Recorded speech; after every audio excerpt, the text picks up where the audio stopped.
একটু আপনাকে আমি বাস্তব একটা ঘটনা দেখাই। আমি ঘটনা বলি না, তবু এই কথাটা আমার মনে পড়ে, আমার বাস্তব জীবনের ঘটনা। আমি চাঁপাইনবাবগঞ্জ নাচল মাদ্রাসার ছাত্র। 1976 সালে পড়া আমার শুরু।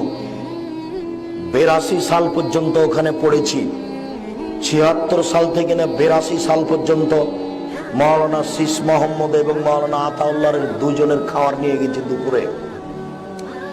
একদিন আমি সন্ধ্যায় কেন আছি মাদ্রাসায়, মাদ্রাসার মুখের উপরে ট্রেন স্টেশন। 3-4টা মেয়ে ট্রেন থেকে নেমেছে, নগ্ন পোশাকের মেয়ে।